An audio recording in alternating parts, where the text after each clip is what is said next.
जय माता दी दोस्तों, आप सभी भक्तों का हमारे चैनल पर एक बार फिर से स्वागत है। आज का हमारा वीडियो होने वाला है उन भक्तों के लिए जो माता वैष्णो देवी के दर्शन करने जाने वाले हैं या फिर माता वैष्णो देवी की ट्रिप प्लान कर रहे हैं। तो आज की वीडियो में हम जानेंगे कैसे आप वैष्णो देवी आ सकते हैं, वैष्णो देवी में रुकने की क्या व्यवस्था, रूम के चार्जेस क्या होंगे, डोरमेट्री की सुविधा आपको कहाँ पर मिलने वाली है, और अगर आप फ्री में रुकना चाहते हैं तो आप फ्री में नाइट स्टे कहाँ कर सकते हैं, और यात्रा पर्ची आपको कहाँ पर मिलेगी, घोड़े खच्चर पालकी के चार्जेस क्या होंगे, अगर आप एडवांस में रूम की बुकिंग कराना चाहते हो तो कैसे कराएंगे, अर्धकुमारी से भवन के लिए टैक्सी चलती है, उस टैक्सी की बुकिंग कैसे होती है, वैष्णो देवी में खाने पीने की क्या व्यवस्था है, और वैष्णो देवी की यात्रा बहुत से भक्त हेलीकॉप्टर से करते हैं तो हेलीकॉप्टर से आप कैसे वैष्णो देवी की यात्रा कर सकते हैं। इसके अलावा आखिर में ये भी बताएंगे कितना खर्च आने वाला है आपकी वैष्णो देवी की यात्रा पे। तो वीडियो को अंत तक देखिएगा क्योंकि जितने भी सवाल आपके मन में आ रहे हैं वैष्णो देवी की यात्रा को लेकर सभी का जवाब आज के इस वीडियो में मिलने वाला है। और अगर अभी तक आपने हमारे चैनल को सब्सक्राइब नहीं किया तो हमारे चैनल को सब्सक्राइब कर दें, बेल आइकन को प्रेस कर दें क्योंकि हमारे चैनल पर ऐसे ही यात्रा से जुड़े हुए इन्फॉर्मेटिव वीडियो बराबर अपलोड होते रहते हैं। तो चलिए वीडियो को शुरू करते हैं। और दोस्तों वीडियो शुरू करने से पहले एक रिक्वेस्ट है कि सभी भक्त कमेंट में जय माता दी जय माता की जयकारे जरूर लगा दें। सबसे पहले बात करते हैं कैसे आपको जम्मू आना है। तो जम्मू आप 3 तरीके से आ सकते हैं। सबसे सस्ता ऑप्शन है बाय ट्रेन। देश के सभी मुख्य शहरों से जम्मू तवी के लिए सीधी ट्रेन चलती है तो आप बाय ट्रेन अपने शहर से जम्मू तवी तक आ सकते हैं, और जम्मू तवी पहुंचने के बाद आप बाय बस कटरा तक जा सकते हैं। अगर दूरी की बात करें तो कटरा से जम्मू तवी की दूरी लगभग 68 किलोमीटर के आसपास है। बस वाले 100 रुपए से लेके 120 रुपए का चार्ज लेते हैं। 1 से 1.5 घंटे में आपको जम्मू तवी से कटरा ड्रॉप कर देते हैं। और अब देश के कई मुख्य शहरों से सीधे कटरा के लिए भी ट्रेन की सुविधा उपलब्ध हो गई। तो अगर आपके शहर से सीधे कटरा के लिए ट्रेन की सुविधा उपलब्ध हो जाती है तो आप सीधे बाय ट्रेन ही अपने शहर से कटरा आ सकते हैं। इसके अलावा दोस्तों अगर आप बाय फ्लाइट वैष्णो देवी की यात्रा पे आना चाहते हो तो जम्मू में एयरपोर्ट बना हुआ है, आप बाय फ्लाइट जम्मू आ जाइए, फिर वहां से बाय टैक्सी कटरा तक आप आ सकते हैं। इसके अलावा दोस्तों अमृतसर लुधियाना से सीधे कटरा के लिए बसें भी चलती हैं। अगर आप बाई बस कटरा आना चाहते हैं, आप किसी नजदीकी शहर से हैं जम्मू के, तो आप बाई बस भी कटरा आ सकते हैं। इसके अलावा दोस्तों अगर आप बाई बाइक या अपनी कार लेके वैष्णो देवी की यात्रा पे आना चाहते हैं तो आप अपनी बाइक या फिर अपनी कार लेके भी वैष्णो देवी की यात्रा पे आ सकते हैं। रास्ते बहुत ही अच्छे बने हुए हैं, आपको कहीं भी किसी भी प्रकार की कोई दिक्कत नहीं आने वाली है। तो आप बाई बाइक और by taxi by car Vaishno Devi आ सकते हैं। तो ये तो बात हो गई आपको कटरा कैसे आना है। अब बात करते हैं कटरा पहुंचने के बाद आपको रुकने की व्यवस्था कहाँ पे करनी है। तो आप जैसे ही कटरा रेलवे स्टेशन से निकलेंगे यहाँ पे आपको बहुत सारे होटल मिल जाएंगे, लेकिन आपको यहाँ पे नाइट स्टे नहीं करना है। आपको चले जाना है Katra bus stop. Katra bus stop के पास में ही बहुत सारे होटल, गेस्ट हाउस, लॉजेस बने हुए हैं और यहीं पे माता वैष्णो देवी ट्रस्ट द्वारा संचालित एक धर्मशाला भी बना हुआ है। तो कटरा बस स्टॉप के पास ही आपको नाइट स्टे करना है। अगर चार्जेस की बात करें तो कटरा बस स्टॉप के पास में आपको 500 रुपए से लेकर 1500 रुपए में एसी और नॉन एसी रूम बहुत अच्छे से अवेलेबल हो जाते हैं। बात करते हैं अगर आप कटरा पहुंचने के बाद माता वैष्णो देवी ट्रस्ट द्वारा संचालित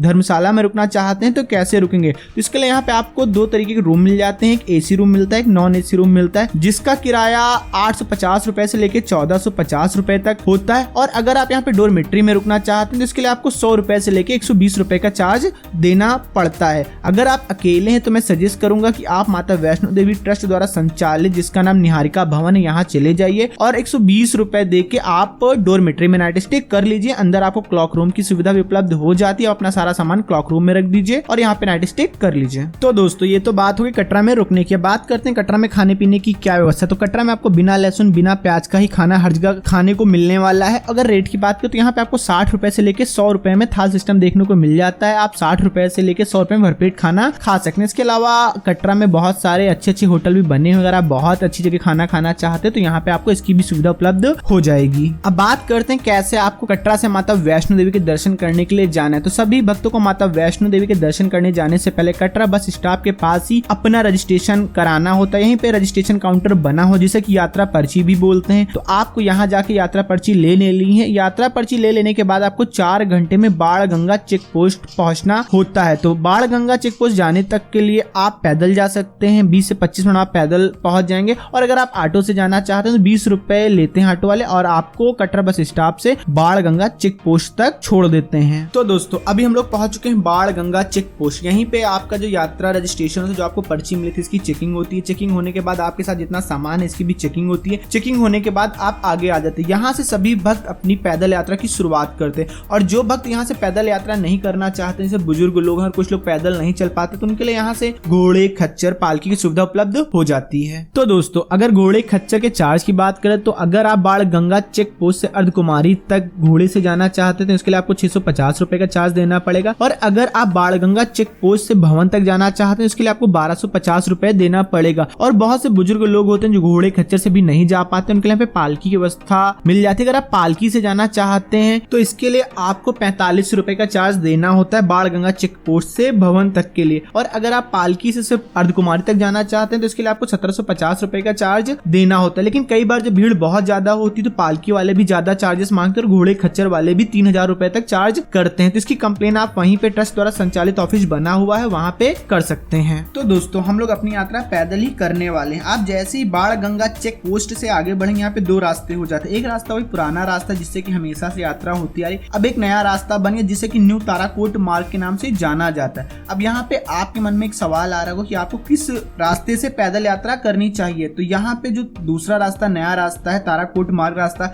ये रास्ता अच्छा है क्योंकि यहाँ पे आपको सिर्फ पैदल यात्री देखने को मिलेंगे। यहाँ पे घोड़े खच्चर पालकी वाले इस रास्ते से नहीं जाते हैं। जो पुराना रास्ता है यहाँ पे आप घोड़े खच्चर पालकी और पैदल यात्री सभी जाते हैं, तो ये थोड़ा सा कंजेस्टेड हो जाता है। लेकिन जो ताराकोट वाला रास्ता ये 2 किलोमीटर लंबा है, इसलिए मैं सजेस्ट करूंगा आप पुराने वाले रास्ते से अपनी यात्रा करिए। थोड़ा सा कंजेस्टेड कहीं कहीं पे होता है, पूरे रास्ते में आपको कोई दिक्कत नहीं आएगी। और अगर खाने पीने की बात करें तो पूरे रास्ते भर आपको खाने पीने की कोई भी दिक्कत नहीं आएगी। जगह जगह बहुत सारी दुकानें बनी हुई हैं और जो माता वैष्णो देवी ट्रस्ट है उसके द्वारा संचालित भी आपको जगह जगह भोजनालय देखने को मिल जाएंगे, जहाँ पे आपको बहुत कम खर्च में खाने पीने की व्यवस्था हो जाती है। और सबसे अच्छी चीज ये है कि आप जब पुराने वाले रास्ते से अपनी यात्रा करते हैं तो यहाँ पे आपको सबसे पहले चरण पादुका के दर्शन हो जाते हैं, जो कि न्यू ताराकोट मार्ग से आप जब जाते हैं तो सीधे अर्धकुमारी पे निकलता है, तो आपको चरण पादुका के दर्शन नहीं होते। इसलिए हम लोग वही पुराने वाले रास्ते से अपनी यात्रा कर रहे हैं। तो दोस्तों जैसे ही आप बाण गंगा चेक पोस्ट से थोड़ा सा आगे बढ़ते हैं 600-700 मीटर, यहीं पे आपको बाण गंगा मिल जाती है। बाण गंगा पे बहुत से भक्त स्नान भी करते हैं। अगर आप स्नान करना चाहते हो आप स्नान कर सकते हैं। और यहाँ पे बहुत से भक्त आके अपने बच्चों का मुंडन संस्कार भी कराते हैं। अगर आप अपने साथ कोई बच्चा लाए मुंडन संस्कार कराना चाहते हैं तो बाण गंगा पे आप मुंडन संस्कार भी अपने बच्चों का करा सकते हैं। अब यहाँ से आगे चलते हैं तो सबसे पहले आपको दर्शन होते हैं चरण पादुका के। चरण पादुका मंदिर में दर्शन करने के लिए आपको बहुत ज्यादा लंबी लाइन नहीं लगनी पड़ती, 10 से 15 मिनट में आपको चरण पादुका के दर्शन हो जाएंगे। चरण पादुका के दर्शन करने के बाद आपको जाना होता है अर्धकुमारी। चरण पादुका से अर्धकुमारी की दूरी लगभग 4 किलोमीटर के आसपास है। तो अभी हम लोग चरण पादुका से अर्धकुमारी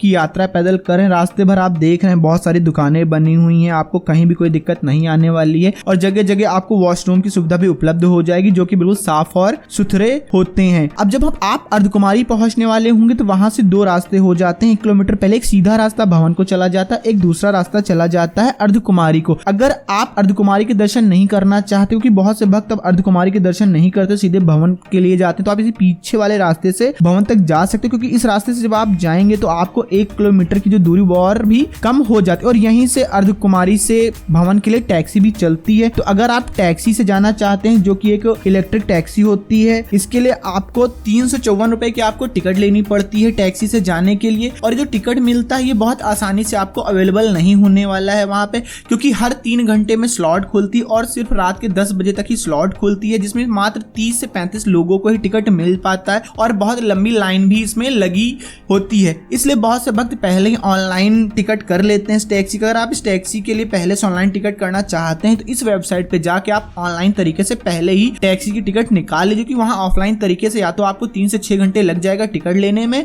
और इतनी ही देर में आप पैदल भी यात्रा कर सकते हैं। तो दोस्तों ये तो बात होगी अगर आप पिछले रास्ते से जाते हैं। बात कर लेते हैं अगर आप अर्धकुमारी में दर्शन करने के बाद माता वैष्णो देवी के दर्शन करने जाते हैं तो कैसे जाएंगे। तो अभी हम लोग अर्धकुमारी पहुंच चुके हैं। अर्धकुमारी पहुंचने के बाद यहाँ पे आपको एक ग्रुप नंबर प्राप्त करना होता है। ग्रुप नंबर प्राप्त करने के बाद अगर भीड़ बहुत कम होती तब भी आपको 4 से 5 घंटे में दर्शन मिलने वाले हैं। अगर भीड़ बहुत ज्यादा होती तो यहाँ पे कभी कभी 24 घंटे भी दर्शन के लिए आपको समय देना पड़ सकता है। इसलिए मैं सजेस्ट करूंगा कि अगर आपको भीड़ बहुत ज्यादा दिखती है तो आप यहाँ से अपना ग्रुप नंबर प्राप्त कर लीजिए। ग्रुप नंबर प्राप्त करने के बाद आप सीधे चले जाइए वैष्णो माता के दर्शन करिए, फिर भैरव बाबा के दर्शन करिए और वापसी में आके आप अर्धकुमारी के दर्शन कर लीजिए। और अगर आप यहीं पर रुक के अर्धकुमारी में दर्शन करना चाहते हैं तो यहाँ पे आपको रुकने की व्यवस्था मिल जाती है। यहाँ पे ट्रस्ट द्वारा संचालित भवन बना हुआ है जिसमें आपको 120 रुपए में डोरमेट्री मिल जाती है। तो आप यहाँ पे नाइट स्टे भी कर सकते हैं और यहाँ पे आपको रात रुकने के लिए बहुत बड़े बड़े हाल भी बने हुए, तो आप इनमें फ्री में नाइट स्टे कर सकते हैं। इसके लिए आपको वहाँ पे कम्बल लेना पड़ता है। कम्बल लेने के लिए आपको वहाँ पे 100 रुपए सिक्योरिटी मनी जमा करनी होती है। आप 100 रुपए सिक्योरिटी मनी जमा करके कम्बल ले सकते हैं और जब आप एक कम्बल वापस करते हैं तो आपको आपने जो 100 रुपए सिक्योरिटी मनी जमा किया है वो आपको वापस दे दी जाती है। तो आप चाहें तो अर्धकुमारी में रुक के दर्शन कर सकते हैं, अगर आप चाहें तो अर्धकुमारी में टोकन प्राप्त कर लें और वापसी में दर्शन कर सकते हैं। बहुत से भक्त अर्धकुमारी में ग्रुप नंबर प्राप्त करने के बाद भवन जाते हैं, दर्शन करते हैं, भैरव बाबा के दर्शन करते हैं और वापसी में आके फिर अर्धकुमारी के दर्शन करते हैं। तो दोस्तों अब यहाँ से आगे बढ़ने से पहले थोड़ी सी बात कर लेते हैं, आपको वैष्णो देवी की यात्रा कब करनी चाहिए। वैसे तो अब साल भर वैष्णो देवी की यात्रा आप कर सकते हैं, आपको कोई भी दिक्कत नहीं होगी, लेकिन नवरात्रि के समय वैष्णो देवी पे बहुत ज्यादा भीड़ होती है और जब मई जून में छुट्टियां होती है तो इस समय भी वैष्णो देवी पे बहुत ज्यादा भीड़ होती है। तो इस समय आपको यात्रा से बचना चाहिए, भीड़ बहुत ज्यादा हो जाती है तो इससे आपको थोड़ी सी समस्याएं आ सकती है। इसके अलावा सबसे अच्छा समय क्या है तो सितंबर अक्टूबर से लेके फरवरी तक आपको वैष्णो देवी की यात्रा करनी चाहिए। इस समय थोड़ी सी कम भीड़ होती है वैष्णो देवी की यात्रा पे। और 1 जनवरी पे आपको बिल्कुल भी यात्रा नहीं करनी चाहिए क्योंकि इस समय यहाँ पे बहुत ज्यादा भीड़ होती है, बहुत ज्यादा रस होता है, कई प्रकार की समस्याएं भी हो जाती है। तो मतलब किसी भी स्पेशल ओकेजन पे आपको वैष्णो देवी की यात्रा करने से बचना चाहिए। तो दोस्तों बात कर लेते हैं, अगर आप हेलीकॉप्टर से माता रानी के दर्शन करने जाना चाहते हैं तो कैसे जाएंगे। तो कटरा से सांझी छत के लिए हेलीकॉप्टर की सुविधा उपलब्ध कराई जाती है। सांझी छत से भवन की दूरी लगभग 2 किलोमीटर के आसपास की बचती है। तो आप हेलीकॉप्टर से माता वैष्णो देवी के दर्शन करने जा सकते हैं। इसकी टिकट आपको 2 तरीके से मिलती है, एक तो आप डायरेक्ट वहां पहुंच के टिकट ले सकते हैं ऑफलाइन तरीके से, दूसरा आप ऑनलाइन तरीके से भी इस वेबसाइट पे जाके आप पहले से ही अपनी हेलीकॉप्टर की टिकट की बुकिंग कर सकते हैं। अगर चार्जेस की बात करें तो आपको 1800 रुपए एक तरफ के लिए देना होता है। अगर आप दोनों तरफ हेलीकॉप्टर से आना जाना चाहते हैं तो इसके लिए आपको 36 रुपए का चार्ज देना होता है। और एक जानकारी दे दूं कि हेलीकॉप्टर की टिकट में बहुत ज्यादा फ्रॉड भी अब होने लगा है, तो आपको किसी भी एजेंट के चक्कर में नहीं पड़ना है। या तो आप ऑनलाइन तरीके से टिकट ले लें या फिर सीधे ऑफिस बना हुआ है कटरा में, वहां जाके अपनी हेलीकॉप्टर की टिकट लें, तभी आप हेलीकॉप्टर से अपनी यात्रा करें। तो दोस्तों अभी हम लोग पहुंच चुके हैं माता रानी के भवन। अब यहाँ पे बात आती है आपको दर्शन कैसे करने। तो जब आप माता रानी के दर्शन करने जाते हो तो आपके साथ जितना भी सारा सामान होता है वो आप साथ नहीं लेके जा सकते, ना ही किसी भी प्रकार का इलेक्ट्रिक आइटम आप अंदर लेके जा सकते हैं। इसके लिए यहीं पे बहुत सारे क्लॉक रूम बने हुए हैं। इन क्लॉक रूम में आपको सारा सामान एक्स्ट्रा जितना है आपके पास वो रख देना है, बैग, स्लीपर, मोबाइल, बेल्ट, घड़ी, जितना भी आपके पास सामान है सारा सामान इन क्लॉक रूम में जमा हो जाए। क्लॉक रूम में जमा करने के बाद जाके माता रानी के दर्शन कर सकते हैं। अगर हम बात करें कितना समय लगेगा तो 1.5 से 2 घंटे में बहुत आसानी से माता वैष्णो देवी के दर्शन हो जाते हैं। और बहुत से भक्त भवन पहुंचने के बाद वहां पे स्नान करते हैं, उसके बाद माता रानी के दर्शन करते हैं। अगर आप स्नान करके माता रानी के दर्शन करने जाना चाहते हैं तो यहाँ पे बहुत सारे वॉशरूम बने हुए हैं, उनमें जाके आपको स्नान कर लेना है। उसके बाद जाके आपको अपना सारा सामान क्लॉक रूम में रख देना है, तब जाके माता रानी के दर्शन करने हैं। इसके अलावा बहुत से भक्त नाइट स्टे करना चाहते हैं अगर भवन पे, तो वहां पे आपको 3 टोटल धर्मशाला बनी हुई है माता रानी के ट्रस्ट द्वारा जो संचालित है। 2 में आपको रूम की सुविधा उपलब्ध हो जाती है जिसके लिए आपको 1450 रुपए से लेके 2250 रुपए तक आपको देना पड़ता है। और यहाँ पे एक धर्मशाला बना हुआ है जहाँ पे आपको सिर्फ डोरमेट्री की सुविधा उपलब्ध होती है जिसमें आपको 120 रुपए का चार्ज देना होता है। तो 120 रुपए का चार्ज देके आप डोरमेट्री में भी नाइट स्टे कर सकते हैं। इसके अलावा यहाँ पे मंदिर के पास में बहुत सारे बड़े बड़े हाल बने हुए जिनमें आप फ्री में नाइट स्टे कर सकते हैं, लेकिन इसके लिए आपको वही जो अर्धकुमारी में जैसे आपको कम्बल की सुविधा प्रोवाइड की जाती है वैसे ही भवन पे भी आपको 100 रुपए में कम्बल की सुविधा प्रोवाइड की जाती है। और यहाँ पे टोटल 3 कम्बल स्टोर बने हुए। बहुत से भक्तों की जानकारी नहीं होती तो एक ही कम्बल स्टोर पे जाते हैं और दूसरे पे जाते ही नहीं, क्योंकि जब 11 बजता है रात के तो भीड़ बहुत ज्यादा हो जाती है। तो जो कम्बल स्टोर नंबर 1 है पूरी तरीके से खाली हो जाता है, तो इसके बाद कम्बल का जो स्टोर 2 है, स्टोर 3 है, इस पे जाके भी आप बहुत आसानी से कम्बल ले सकते हैं। मतलब आपको कम्बल की सुविधा उपलब्ध हो जाएगी, बस थोड़ा सा आपको इधर उधर जाके देखना पड़ेगा। तो आप कम्बल लेके भी सिर्फ नाइट स्टे कर सकते हैं। ये तो बात हो गई अगर आप भवन के आसपास रुकना चाहते हैं तो कैसे रुकेंगे। भवन में माता रानी के दर्शन करने के बाद सभी भक्त जाते हैं भैरव बाबा के दर्शन करने। भैरव बाबा का मंदिर माता रानी के मंदिर से 2 किलोमीटर ऊंचाई पे बना हुआ है। यहाँ तक जाने के लिए आपको घोड़े, खच्चर और पैदल या फिर आप रोपवे की सुविधा भी ले सकते हैं। अगर आप रोपवे से जाना चाहते हैं तो इसके लिए आपको प्रति व्यक्ति के हिसाब से 100 रुपए की टिकट लेनी पड़ती है, जिसके लिए आपको आधे से 1 घंटे लाइन लगना पड़ता है, तब जाके आपको टिकट मिलती है। लेकिन जो रोपवे का समय है वो सुबह 6 बजे से लेके शाम को 7 बजे तक ही रोपवे की सुविधा उपलब्ध होती है। इसके बाद आप रोपवे से नहीं जा सकते। अगर आप रात के समय भैरव बाबा की यात्रा कर रहे हैं तो फिर आपको घोड़े खच्चर की सुविधा लेनी पड़ेगी या फिर आप पैदल जाके ही भैरव बाबा के दर्शन कर सकते हैं। तो दोस्तों अभी हम लोग पहुंच चुके हैं भैरव बाबा मंदिर। भैरव बाबा मंदिर में दर्शन करने के लिए आपको 10 से 15 मिनट का समय लगेगा। 10 से 15 मिनट में आप बहुत आसानी से भैरव बाबा के दर्शन कर सकते हैं। और यहीं पे पे आपको फोटोग्राफी करने के लिए बहुत अच्छा स्पेस मिल जाएगा। अगर आप फोटोग्राफी करना चाहते हैं तो आप यहाँ पे फोटोग्राफी भी बहुत अच्छे से कर सकते हैं और बहुत अच्छे से आप कुछ देर रुक के भैरव बाबा मंदिर के पास में सेल्फी पॉइंट बना हुआ है, यहाँ पे आप एंजॉय कर सकते हैं। और एक चीज, यहाँ पे बंदर बहुत ही खतरनाक है, तो आपको बंदरों से कोई भी छेड़खानी नहीं करनी है। भैरव बाबा के दर्शन करने के बाद अगर आप चाहें तो पीछे वाले रास्ते से नीचे आ सकते हैं, जो कि अर्धकुमारी में निकलता है। अगर आप रोपवे से भवन तक आना चाहते हैं तो आप रोपवे से भवन तक आ जाइए, फिर भवन होते हुए अपनी पैदल यात्रा अर्धकुमारी तक आ जाएंगे। अगर अर्धकुमारी में आपको दर्शन करने, तो अगर आपको अर्धकुमारी में दर्शन नहीं करने, आप दर्शन करने के बाद गए हैं, तो फिर आप सीधे नीचे कटरा आ जाइए। अगर आप अर्धकुमारी में दर्शन करना चाहते हैं, आप टोकन नंबर लेके गए हैं, तो वापसी में आकर अर्धकुमारी के दर्शन करिए। दर्शन करने के बाद वापस आप कटरा आ जाइए। तो दोस्तों, अब एक सवाल आता है कि आपको कितने दिन की ट्रिप प्लान करनी चाहिए वैष्णो देवी की यात्रा के लिए। कटरा पहुंचने के बाद आप 3 दिन में बहुत आसानी से माता वैष्णो देवी के दर्शन कर लेते हैं, तो आपको 3 दिन की ट्रिप प्लान करनी चाहिए अगर आप सिर्फ माता वैष्णो देवी के दर्शन करने जा रहे हैं। अगर आप माता वैष्णो देवी के दर्शन करने के अलावा आप साथ में पटनी टॉप और शिवखोड़ी, ये 2 नजदीकी